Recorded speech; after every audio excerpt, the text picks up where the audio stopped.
নমস্কার, aegis blog থেকে আমি জলি। সবাইকে জানাই আমার চ্যানেলে স্বাগত। রোড ট্রিপের আরেকটি পর্বে এসে পৌঁছে গেলাম।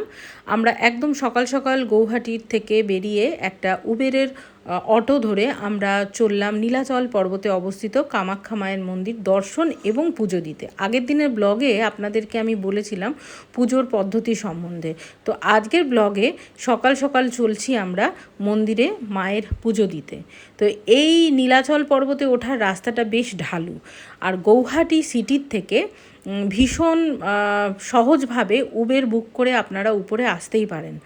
তারপরে আমরা মন্দিরে পৌঁছালাম। খুব বেশি ভিড়ভাড় ছিল না, কেননা বেশ কিছুদিন আগেই যেহেতু অম্বাবুচি চলে গেছে সেহেতু ভিড়ের পরিমাণটা কম, আর আসামে যেহেতু বন্যা চলছে সেই কারণেও কিন্তু ভিড়ের প্রেশারটা অনেকটাই কম ছিল।